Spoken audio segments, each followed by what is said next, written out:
My role is kind of a two-pronged role this morning. Part of that is to segue our discussion from our focus on that is more issues-based to something that's talking about the program or the Navigating the Maze project as it's progressed to date, and as well to frame some of the more general communications-based issues that we're going to be talking about later on through the course of the day.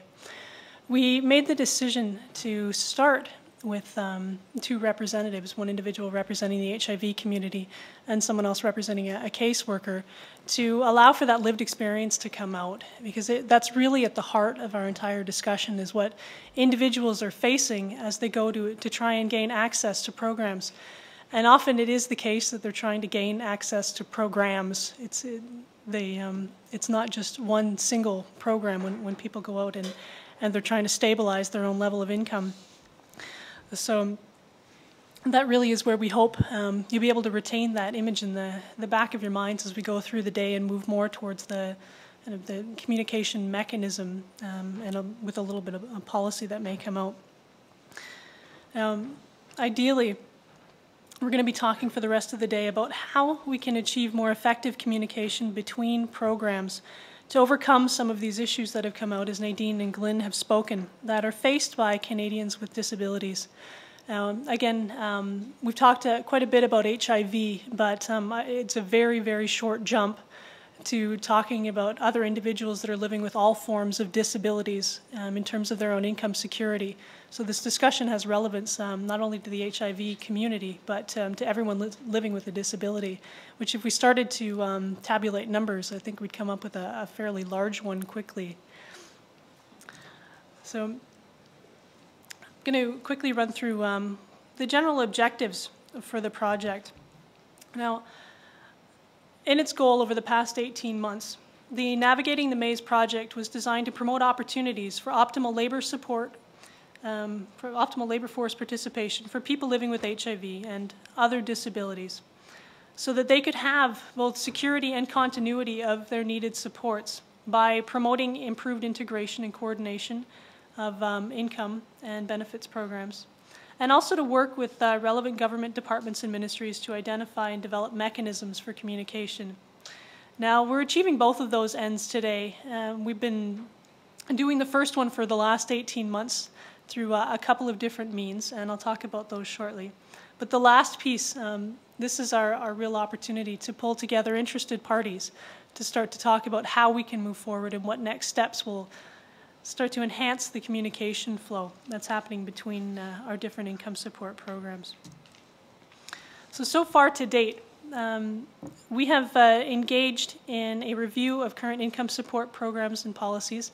Now, that particular review is what's contained in the Navigating the Maze discussion paper, which John Stapleton spoke to, that he and Untitled partnered on. Now, that particular paper, the link to it was sent us as background reading for our meeting today, and it is available from the website through the Canadian Working Group on HIV and Rehabilitation. And again, that paper does frame a lot of the very general issues and the reasons for needing enhanced communication between and amongst different disability programs. Secondly, the next activity is to promote models or guidelines to coordinate relevant income and employment policies. Now, some of those guidelines are what we're hoping will distill from our conversation today. What are better ways to be able to talk? You know, we've heard about some good work that's already happening, and that's incredibly encouraging. What are ways to be able to take some of the work that's happening in these areas and let others know in other parts of the country so that we can not just more effectively serve people in one part of the country, but that happens across the provinces and territories. Third is to coordinate a national meeting of relevant stakeholders so that we can again move forward a strategy on these key issues, which is our gathering today. And lastly, to collaborate with health economists to develop a framework to cost some of these models when they would be implemented. And you'll be meeting with Neil Kemp later on. He's going to speak to what Eileen mentioned earlier is the Business Transformation Enablement Program, and he's the individual that will be conducting the costing framework analysis. The Navigating the Maze discussion paper was it makes note of a couple of very significant points. Now, both Nadine and Glenn illustrated very well how challenging it can be for people with episodic disabilities to maintain both a significant level of employment where that's possible and also to maintain a stable level of income. That oftentimes, because of the periodicity of the illness, that somebody's maybe moving in and out of the workforce, and because of concerns that individuals living with HIV and other illnesses have, they may not engage in the workforce at all because those, that fear and that uncertainty becomes so great that they just choose not to participate, because it's more important to be able to maintain medications and get drug access than it may be to be involved in the workforce.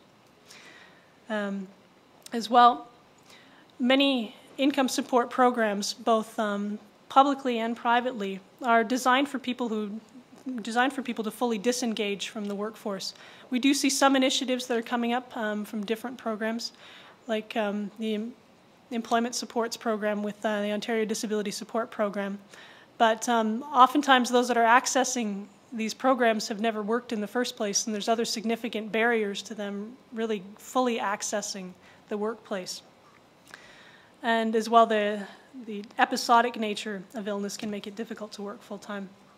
So our programs, because we've got public income support programs that function at the federal level, being two programs there, the Canada Pension Plan Disability and employment insurance, and some form of social assistance program in each one of the provinces and territories. In some cases there are two, where there's one general assistance program and sometimes a disability assistance program as well. So all of these programs were designed at different times. They were designed under different jurisdictions. They all have different mandates. And we find ourselves in a situation where there are individuals accessing multiple programs. And as a result, there are challenges and barriers that are coming from these programs, some of which Glenn illustrated. And it really does become a maze for people that are looking to access. And as a result, there can be unintended consequences for people. So one of those being the potential loss of access to income support when someone returns to work.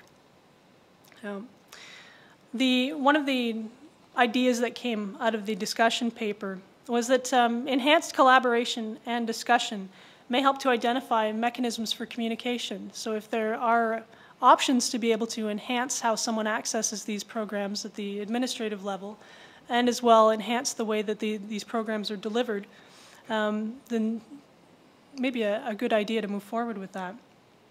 So pulling together to identify what those specific needs are, and then to look at what those mechanisms may be, pull together the relevant groups, and then hold a dialogue and discussion. Not intended to be a one-off, but something that would start at this point and then move forward so that key players were at the table and able to participate into the future as we determine and address some of the current challenges and future challenges that may arise, with the hope and the end goal that there will be improved coordination and integration of policies and programs. Another major activity, so that was the discussion paper. Another major activity that the project has completed has been a series of regional consultations.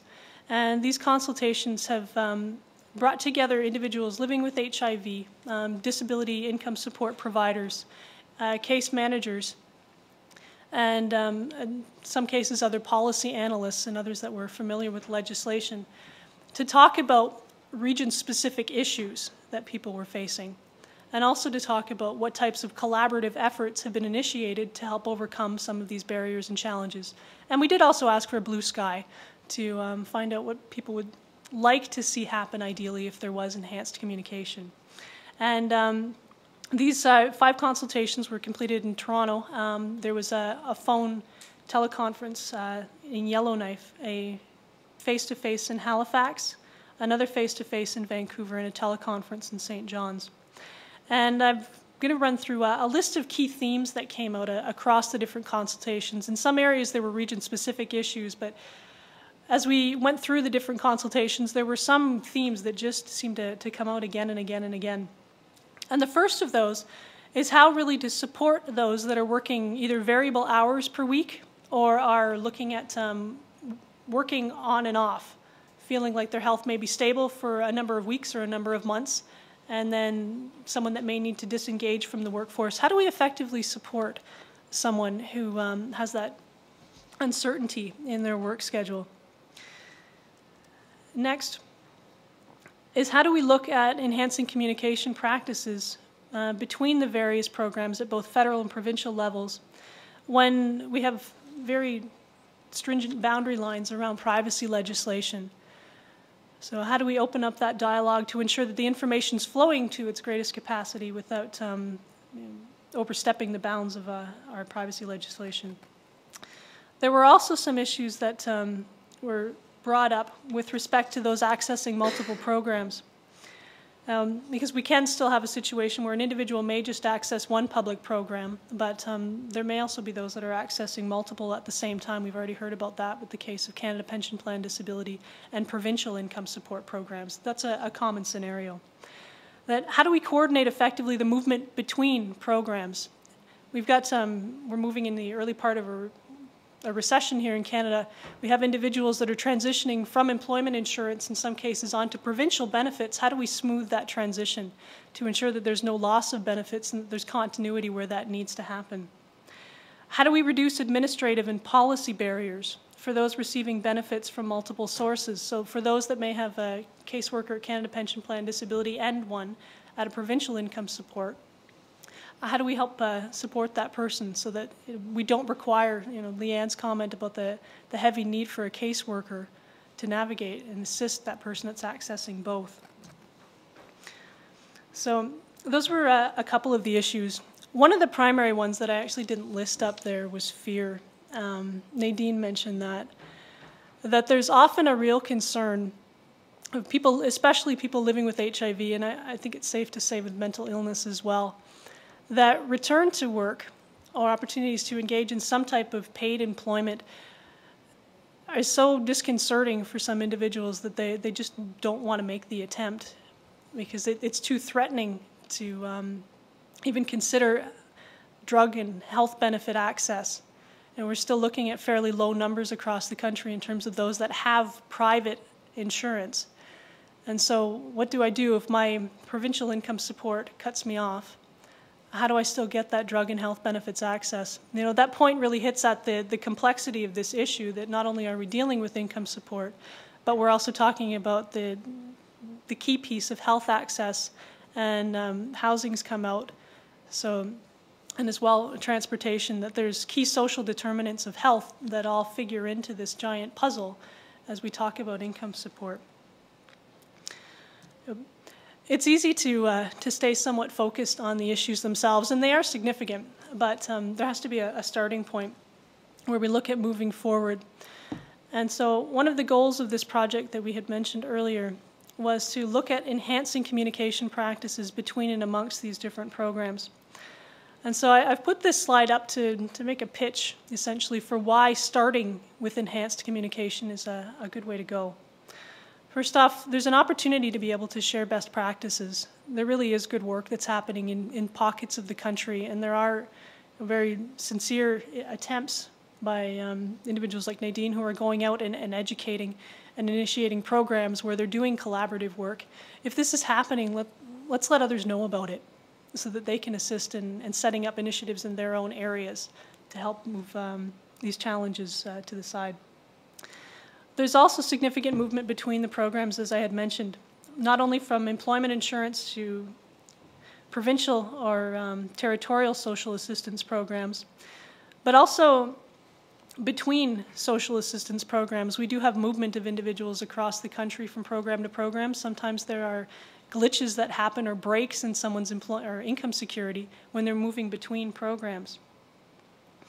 And there's also individuals where two programs exist in a given province that will move from a general social assistance program to a disability program. In Ontario, we have two. There's the Ontario Works program, which is general social assistance, and a disability program. And sometimes there are hiccups in that transfer between the programs as well. So how do we coordinate that? And as well, the idea of multiple program access. And we haven't spent a lot of time talking about private insurance, but obviously they do play a key role in this discussion and will be important as these types of discussions move forward. So as far as, those are some of the key reasons for enhanced communications. Now, I'm going to spend a moment on the what. If we're going to enhance these types of communications, what are these key areas where we need to hold discussions? And these aren't in any particular order. One is regarding the administration of income support programs, to talk about, at the front end level, what's working well, what's not. When someone comes in the door, they're looking to get access to a program, or they're returning to report on their current status, or they're meeting with a caseworker, what's going well administratively. And as well, what are areas for improvement? And secondly, in terms of the general programs themselves, what types of specific offerings that are part of these programs are working well? How do we communicate that between and amongst the different programs? And how do we look at structural change where that may be needed? Now, all of this being said, there are changes that would require policy or legislative change to move forward. But there are other changes in programs and initiatives that can be brought up that don't require that as well. So the players in these types of discussions would obviously vary. We may be looking at more of a frontline discussion when we talk about administration and bringing in anyone that's involved, whether it's people living with disabilities, caseworkers, those that represent non-governmental organizations that support people with disabilities. The policy and program piece, may also involve government and governmental organizations. The program structure that does require policy change may be a piece that we take to our legislators and have them hash through once they've got a key idea of what some of these issues are. So all three of these are areas that do need to be areas for discussion. Now, in terms of next steps and how we move forward, which is where we'll be going when Eileen begins her presentation in this afternoon, are ultimately, how do we design programs that allow for stable income security and allow for people to maintain their employment to the greatest extent possible? That obviously requires a lengthy series of discussions and is not something that we're going to be able to tackle today, but we do need to start with knowing where we'd like to go. From a short-term goal, how do we develop enhanced communication practices between the different income supports in Canada? Eileen will speak shortly about what some of those may look like. And on an intermediary level, how do we start the dialogue about the purposes of disability income support and how we can accommodate? So getting into the specifics of what those program changes may need to look like. How do we resolve some of those policy gaps that exist and overall improve the coordination of programs? The task is formidable. There are obviously other players that need to be involved that may not be here, but we are it's exciting to be at the start of something, to see individuals that are interested in moving these initiatives forward and being willing to start to tackle some of the tough challenges. And we look forward to not only today, but to seeing what is to come in the future as well. So thank you.